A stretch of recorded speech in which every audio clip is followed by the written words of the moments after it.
अच्छा, atomic mass और mass number दोनों ही एक जैसे दिखते हैं, लेकिन ये दोनों एक जैसे हैं नहीं।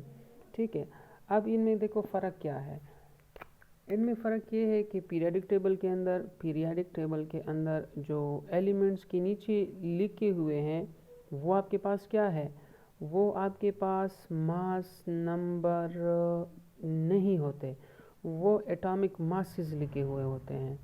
एटॉमिक मासेस उसके अंदर लिखे हुए होते हैं। अच्छा, तो फिर इसमें डिफरेंस क्या है, चलो इसको समझते हैं। देखो, ये हमारे पास एक एटम है, उसके अंदर 3 प्रोटॉन्स है और चलो 3 ही हम न्यूट्रॉन्स ले लेते हैं।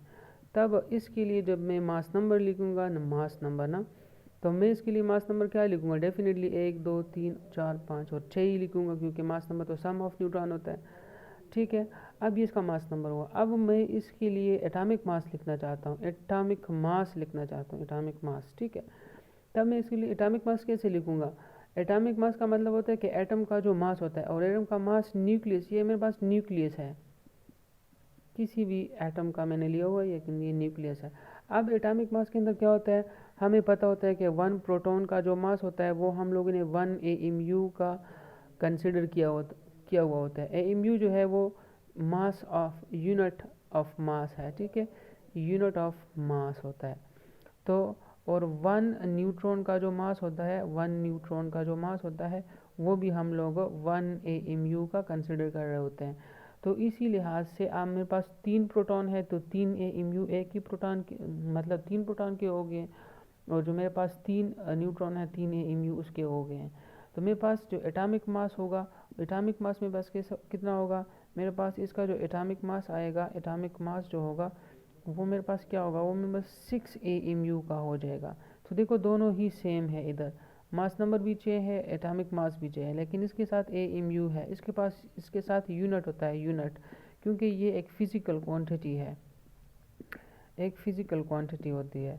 ठीक है, अब इसमें डिफरेंसेस क्या है वो मैंने पिक्चर लेके आपको व्हाट्सअप भी कर दी है ना, वहाँ से जाके इसके मास नंबर और एटॉमिक नंबर के अंदर जो डिफरेंसेस है वो मैंने उधर लिखवाए हुए हैं, उधर से जाके लिख लेना। लेकिन डिफरेंस क्या है, डिफरेंस ये है कि इस एक के साथ यूनिट होता है, दूसरे के साथ यूनिट नहीं होता। और जो एटॉमिक मासेस होते हैं वो हमेशा ही हम लोग एटॉमिक मास नहीं लेते, हम लोग एवरेज एटॉमिक मास लेते हैं, एवरेज एटॉमिक मास लेते हैं। तो एवरेज एटॉमिक मास जो है वो आपके पास पीरियोडिक टेबल के अंदर होते हैं, लेकिन ये भी है, ये भी एटॉमिक मास होता है, लेकिन ये एवरेज होता है। एवरेज क्यों लेते हैं, ये क्या चीज़ है, ये इंशाल्लाह नेक्स्ट लेक्चर में आपको मैं समझाऊंगा। ठीक है ना, लेकिन पीरियोडिक टेबल के अंदर हम लोग एटॉमिक मास लिखते हैं, मास नंबर नहीं लिखते होते, क्योंकि मास नंबर जो है वो जस्ट सिर्फ number of protons and neutrons होता है। अब एटॉमिक मास क्या होता है, atomic mass the mass of protons and neutron होता है। देखो डिफिनीशन के अंदर क्या डिफरेंसेस है, mass number is the number of protons and neutrons, और एटॉमिक मास जो है it is the mass of protons and neutron.